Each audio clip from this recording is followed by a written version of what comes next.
Uh, in today's class, we'll learn module 3, that is nothing but image restoration.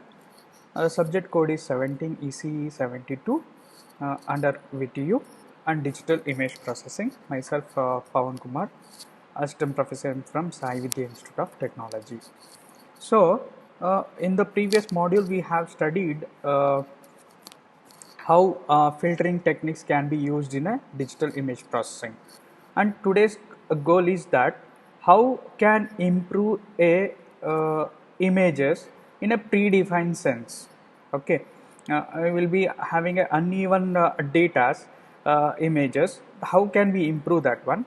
And difference with the image enhancement, because in the previous module also we have enhanced the image, but in restoration also we are going to have a improvement in the images. So that how you are going to do it, uh, like features like image restoration versus image enhancement, objective process versus subjective process, a period knowledge should be there versus heuristic process.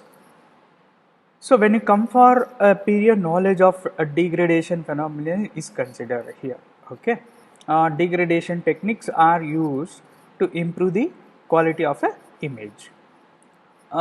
And also we have a modeling, certain modeling of degradation, which you can apply for the image to recover the image in a proper way. Okay, to recover your original data in a proper way. Okay, so this we are going to study in the image restoration. um, Coming to like just part of image restoration principle, it is a goal of restoration technique to improve the image in some predefined manner. Okay, you are going to attempt to recover the image, those pixels or images which is degraded by the noise. Noise impact will be more on the images. So such way we are going to use these techniques for the improvement of original image. The target, what we have to consider, it degraded digital images. Degraded digital images we have to concentrate. Okay, and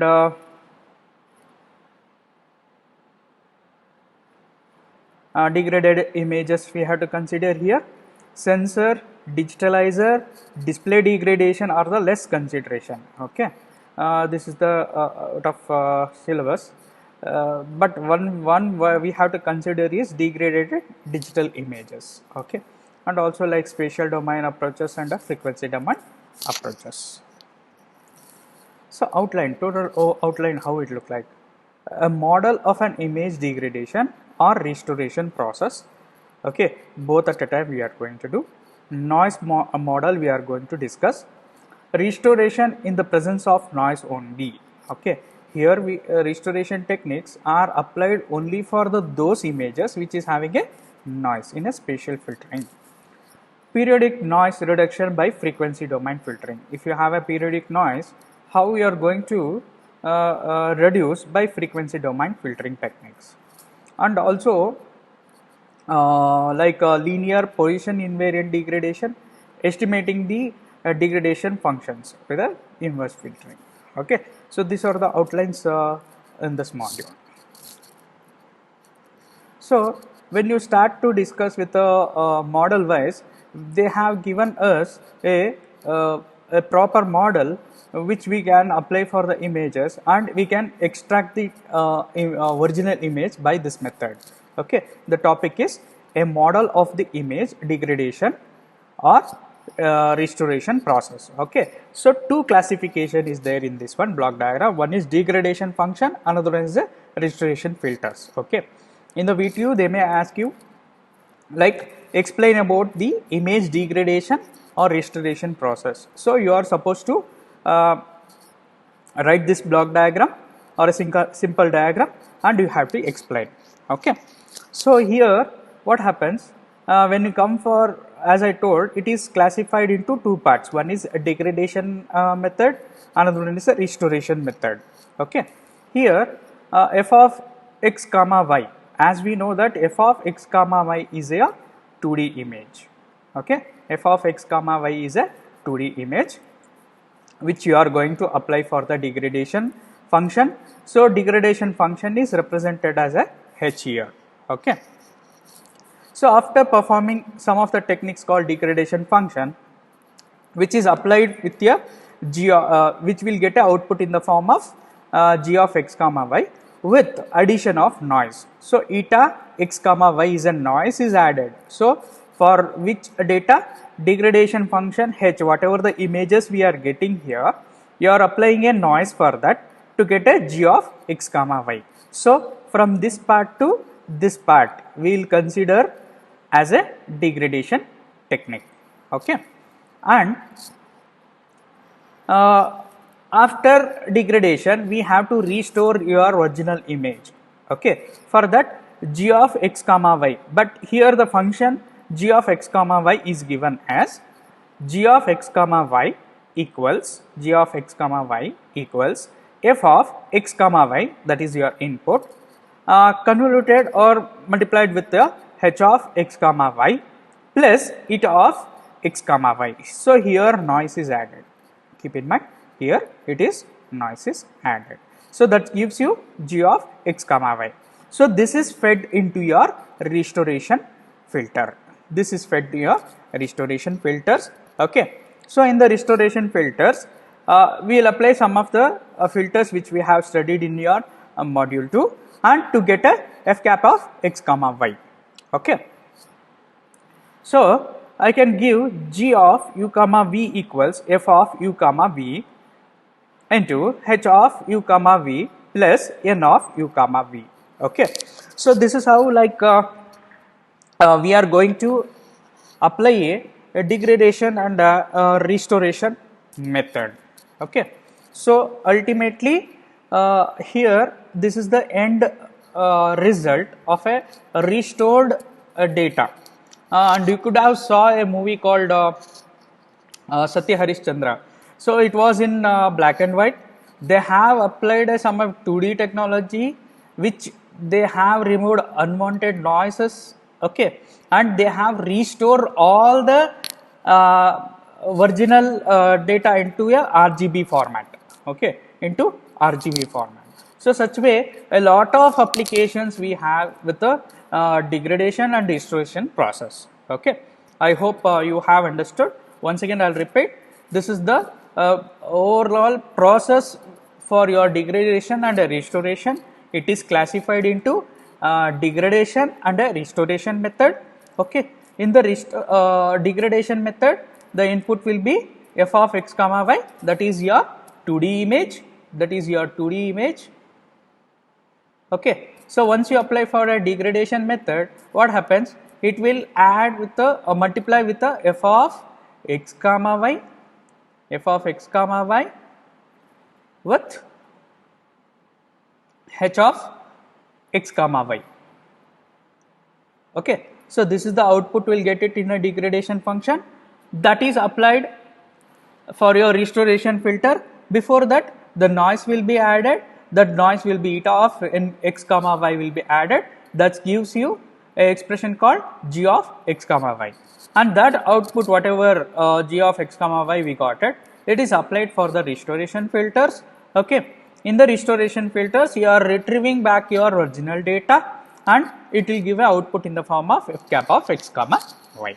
Okay, so this is the explanation of your a model of image degradation and a restoration process. Okay, hope you followed. Sometimes they may ask you this question for 6 marks or it may be 8 marks in a video.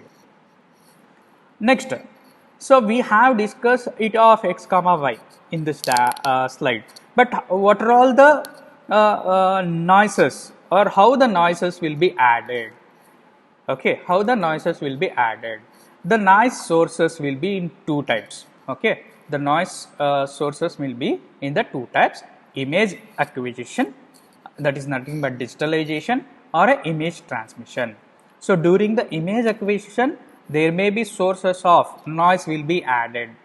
Okay, during the transmission, image transmission, maybe image transmission, we started with a small app called WhatsApp. Okay, in the WhatsApp, what happens whenever you transfer a image from one person to another person, first it will compress and decompress. So this is the two techniques they use it during the compression and decompression. What happens, sometimes the noise will be added with the channels. Okay, so such type we can do. And image acquisition, okay, in during the image camera acquisition system, what happens, there may be chances of noise will be added.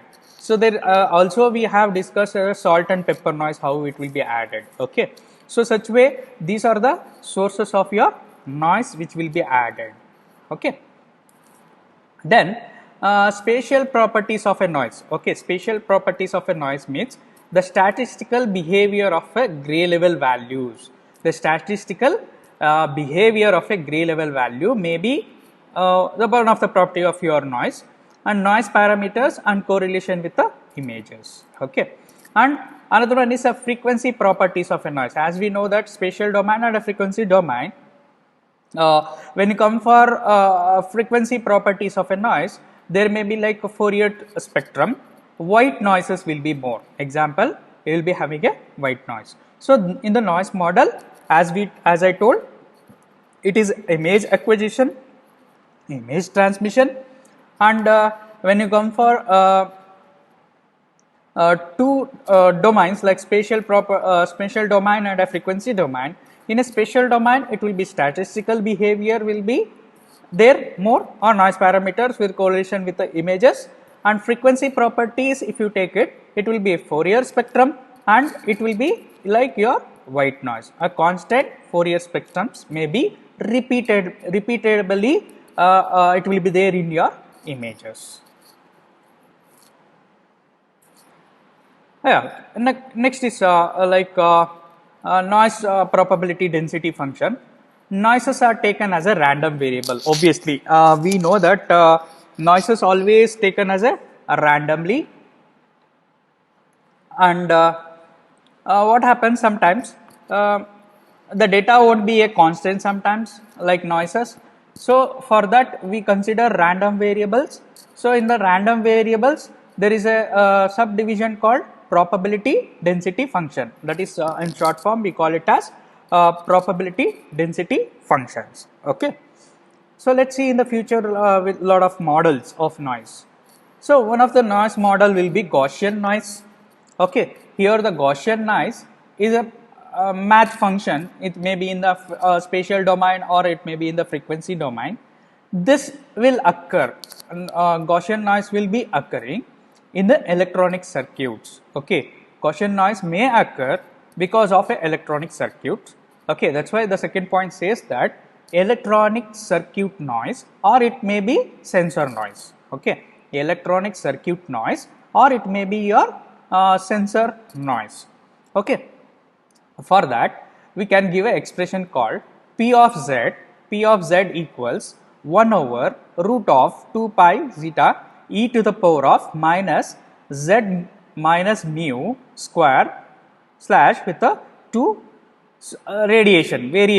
variations of square. Okay, so mu represents your mean here. Okay, you have to make a note of it. That is nothing but an integration of minus infinity to plus infinity. P of Z dz should be always equal to 1. Should be always equal to 1. Okay, so this is the expression we have to write it. For that we have to plot a graph. So Gaussian noise in a PDF form, probability density function, we can have values from like you can see here.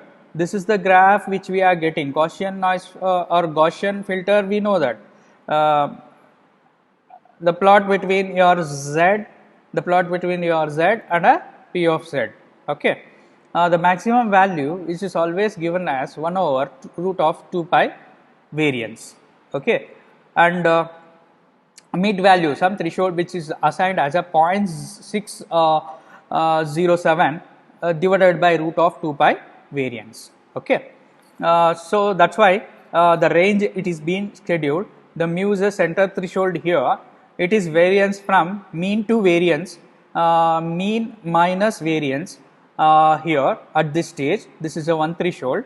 Another threshold is like here mu plus variance. Okay, so this is how the graph can be plotted for your Gaussian noise. Okay, this is one of the model which we follow in the digital image processing. I hope you have understood. These two are very important. The next noise will be uniform noise.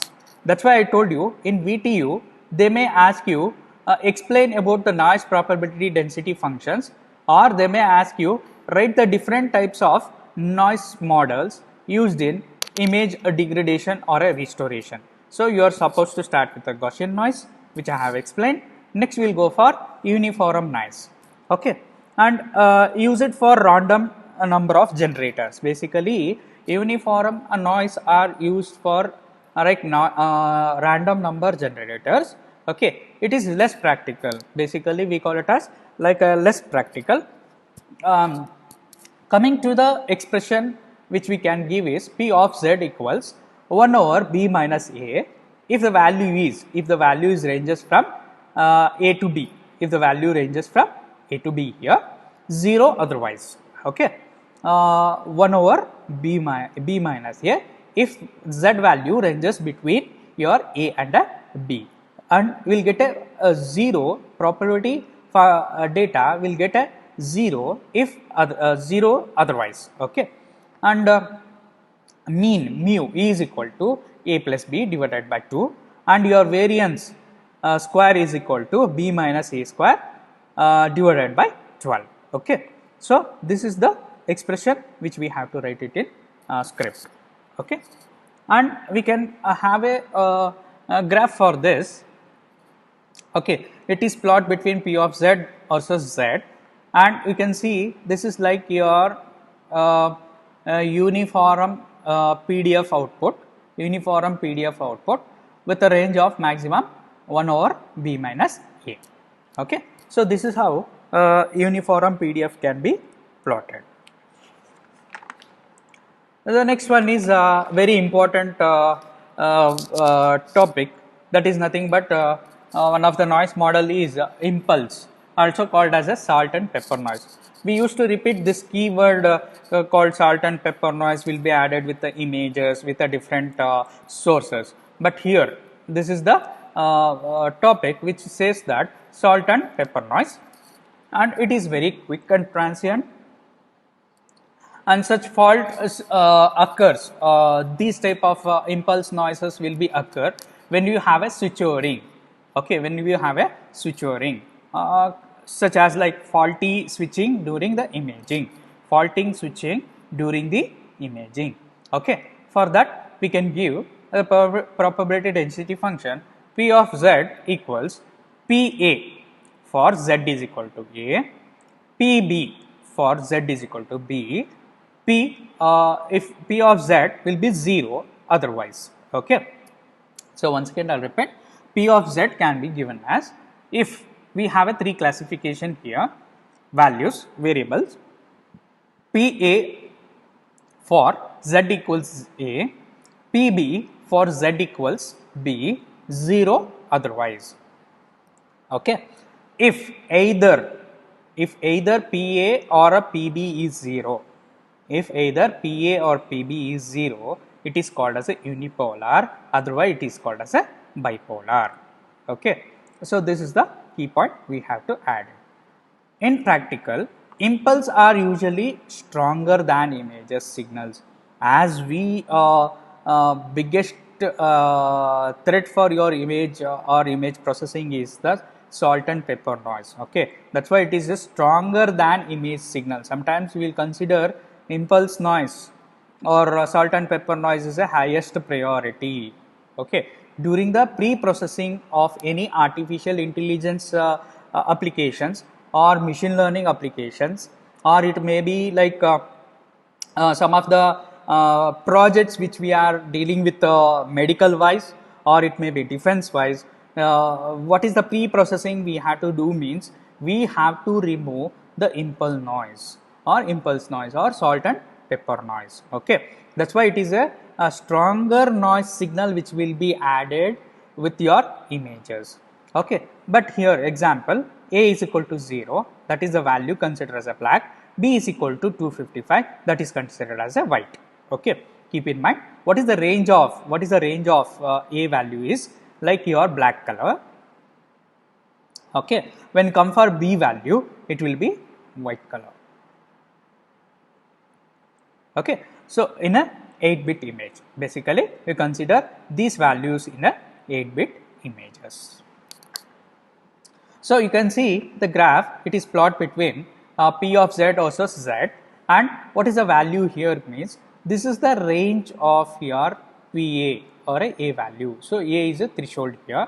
From this range to this range, we will consider a PA value, and basically we consider this as a black condition. Okay, and this is the range which we are considering, that is PB. Always we consider this as a white range. Okay, so this is how we can differentiate between a PA and a PB. Okay. Next one is test for noise behavior. We can see like we can plot a test patterns for your noise. So based on its histogram equalization or a histogram technique. So here you can see this is the image. For that, how the Gaussian noise filter output it look like. Okay, and this is a uniform input which shows the output in this range. Okay, noise. When you come for salt and pepper noise, you can see all small dots are there. So this is nothing but an image with a salt and pepper noise, and this is the outcome of your filter. Okay, I hope you understood. This is your Gaussian noise, and this is your uniform noise, and this is your salt and pepper noise. And as I told, you have a highest priority is nothing but your salt and pepper noise. Okay, and next move on to the next filter, that is nothing but a periodic noise. Okay, in the periodic noise, it arises from an electrical or a electromagnetic interference. As we know that in previous topic we deal with our electronic circuits, but when come for periodic noise, it is arise due to electrical or a electromechanical interference during the image acquisition. So this point we have to make a note of it. Arise from electrical or a mechanical action interference during the image acquisition. It is completely depend on a spatial dependency, but it is observed in the frequency domain. Okay, so here you can see this is how the one of the example of NASA which they have collected an image, and here you can see the sinusoidal noise. You can see here these small parts, small dots in a frequency domain. We can observe the complex consecutive pairs in a frequency domain. Okay. Okay. So in the coming class, we'll take out the estimation of noise parameters. So today's topic which we have covered based on your degradation and noise restoration. So I hope you have understood this topics. Okay, and it may be helpful for your video preparation. Thank you. So we'll see you in the next video.